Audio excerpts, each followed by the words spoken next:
11वी प्रवेशाची पहिली यादी येत्या 26 जूनला जाहीर होणार आहे। 10 जून रोजी यादी जाहीर होणं अपेक्षित होतं, मात्र काही कारणास्तव ही यादी रखडल्याचं पाहायला मिळतंय। प्रवेश प्रक्रियेच्या नोंदणीवेळी तांत्रिक अडचणी आल्या आणि त्यामुळे आता ही यादी रखडलेली आहे। त्यामुळे 11वीची प्रवेश प्रक्रिया पुन्हा एकदा लांबणीवर पडल्याचं पाहायला मिळतंय। अधिकची माहितीगार आमचे प्रतिनिधी नंदकिशोर आपल्या सोबत आहेत।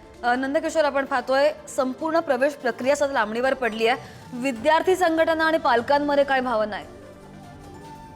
नक्कीच श्रद्धा, जर आपण सर्व परिस्थिती पाहिली तर 11वीच्या प्रवेश प्रक्रियेच्या नोंदणीपासून सुरू असलेल्या या तांत्रिक अडचणींचा जो घोळ होता तो आता गुणवत्ता यादीवेळी कायम आहे। त्यामुळे आता 10 जूनला जी यादी जाहीर होणं अपेक्षित होती ती पहिली यादी आता 26 जून रोजी जाहीर होणार आहे। त्यामुळे संपूर्ण प्रवेश प्रक्रिया लांबणीवरती पडणार असल्याने विद्यार्थी संघटना असो किंवा पालकांमध्ये एक वेगळा संताप मिळालेला आपल्याला पाहायला मिळतोय।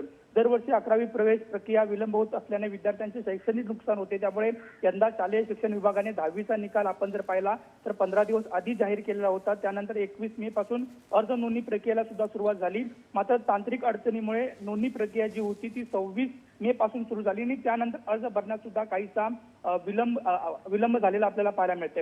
अखेर 7 जूनला रोजी ऑनलाईन अर्ज नोंदणीची प्रक्रिया आहे ती सुरू झाली आणि त्यानंतर 10 जून रोजी पहिली गुणवत्ता यादी जाहीर होईल असे शिक्षण संचालनाने जाहीर केलेले होते।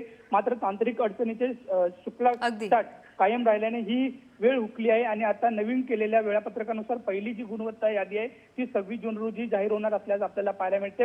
त्यामुळे एकंदरीत ह्या संपूर्ण शिक्षण प्रणालीवरती होत असलेला विलंब पाहता शिक्षकांप्रती असलेला किंवा शैक्षणिक भूमिकांविषयी असलेला पालकांचा आणि जी संघटना आहे त्यांच्यामध्ये एक वेगळं संतापाचं वातावरण सुद्धा पाहायला मिळते। हो, तांत्रिक अडचणींचा अडथळा जरी असला तरी सुद्धा या विद्यार्थ्यांचं कशाही प्रकारे नुकसान होऊ नये अशी आशा बाळगूया आणि लवकरात लवकर ही प्रोसेस स्टार्ट व्हावी, या प्रोसेसला सुरुवात व्हावी त्याकडे सुद्धा लक्ष असेल। अपडेट घेत राहू नंदकिशोर, धन्यवाद दिलेल्या माहितीसाठी।